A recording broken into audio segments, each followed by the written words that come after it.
नमस्कार। आज हम बात कर रहे हैं रॉबर्ट कियोसाकी की बहुत ही मशहूर किताब रिच डैड पुअर डैड के बारे में।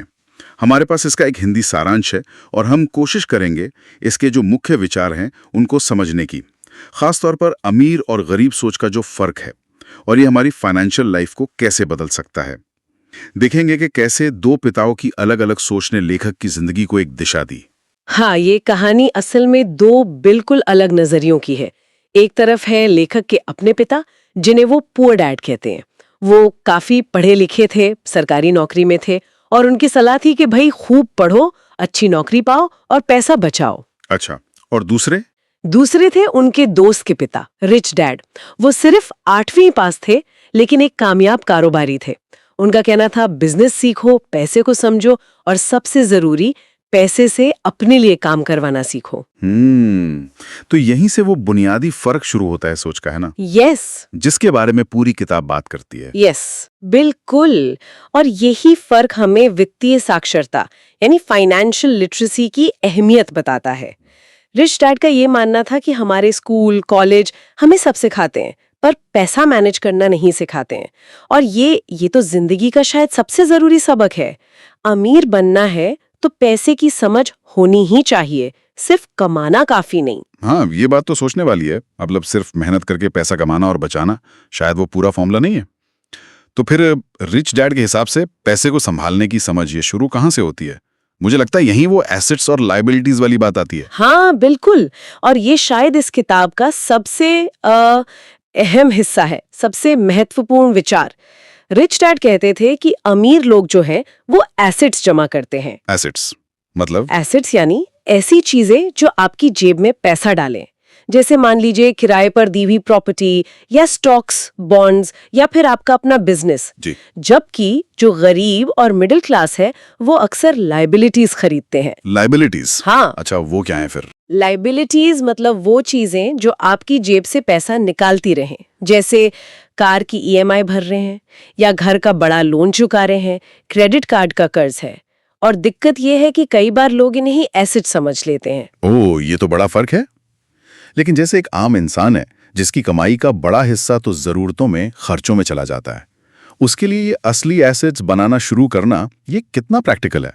किताब इस पर कुछ कहती है? हाँ, किताब का जोर इस बात पर है कि ये कमाई से ज्यादा ना सोच का मामला है। छोटी शुरुआत हो सकती है। जरूरी ये समझना है कि पैसा आपकी तरफ आ रहा है या आपसे दूर जा रहा है। रिच डैड की फिलॉसफी थी कि अपनी आमदनी का एक छोटा हिस्सा ही सही, पर लगातार ऐसी चीजों में लगाओ जो आगे चलकर और पैसा बनाए। वाकई, मतलब सोच बदलने से ही रास्ते खुल सकते हैं। ये सुनने में तो काफी पावरफुल लगता है। जैसे वो एक और बात कहते हैं ना कि मैं ये खरीद नहीं सकता, ये सोचने की बजाय ये पूछो कि मैं इसे कैसे खरीद सकता हूँ। ढूंढने लगता है, वो पॉसिबिलिटीज तलाशता है। पहली वाली सोच तो दरवाजा ही बंद कर देती है, दूसरी सोच नए रास्ते खोल देती है। ये सिर्फ शब्द नहीं है, ये माइंडसेट का शिफ्ट है। हाँ, और इसी माइंडसेट से जुड़ा हुआ है उनका वो आइडिया कि पैसे के लिए काम मत करो, बल्कि पैसे को अपने लिए काम पर लगाओ। यानी सिर्फ तनख्वाह पर निर्भर रहने की बजाय निवेश से या रियल एस्टेट से या बिजनेस से पैसे पैसा बनाना। हाँ, यही तो रिच डैड का सबसे बड़ा मंत्र था। पुअर डैड ने सारी जिंदगी नौकरी की, पैसे के लिए मेहनत की। रिच डैड ने ऐसे सिस्टम बनाए जहां पैसा उनके लिए काम करा था। ये एक्टिव इनकम से पैसिव इनकम की तरफ जाने वाली बात है। और असली फाइनेंशियल फ्रीडम शायद वही है। पर इसमें रिस्क भी तो है। पैसा डूबने का डर, वो तो सबको लगता है। और कभी-कभी ज्यादा कमाने का लालच, वो भी तो गलत फैसले करवा सकता है। हाँ, और रिच डैड इस बात को मानते थे। वो कहते थे कि डर और लालच ये दो भावनाएं हैं जो अक्सर लोगों को पैसे के मामले में फंसा देती हैं। डर की वजह से लोग सेफ खेलने के चक्कर में मौके छोड़ देते हैं और लालच में आकर बिना सोचे समझे रिस्क ले लेते हैं। तो चाबी यह है कि अपनी भावनाओं को समझो, उन पर काबू रखो, उन्हें अपने फैसलों पर हावी मत होने दो। तर्क और ज्ञान का इस्तेमाल करो, हर नुकसान को एक सीखने का मौका समझो। सही कहा। और एक और बात जो मुझे काफी दिलचस्प लगी थी कि सीखने के लिए काम करो। मतलब ऐसी नौकरी चुनो जहां शायद पैसा कम हो पर स्किल सीखने को मिले, जैसे सेल्स, मार्केटिंग, इन्वेस्टिंग। ये कैसे जुड़ता है अमीर बनने से? ये सीधे तौर पर आपकी एसेट बनाने की जो क्षमता है उसे बढ़ाता है।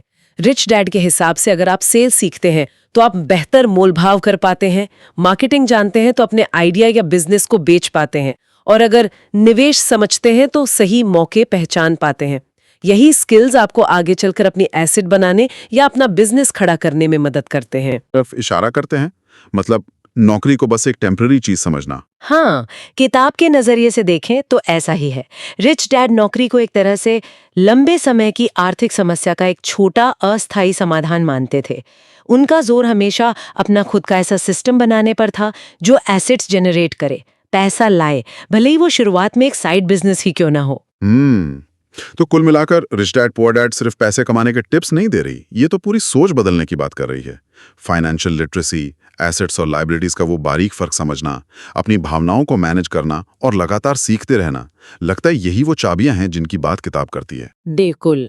और शायद अब सोचने वाली बात हम सबके लिए ये है कि इन विचारों को अपनी जिंदगी में लाने के लिए वो पहला सबसे छोटा कदम क्या हो सकता है।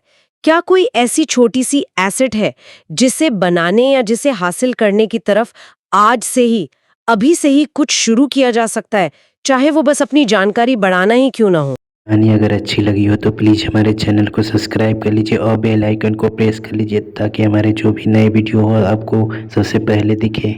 थैंक्स।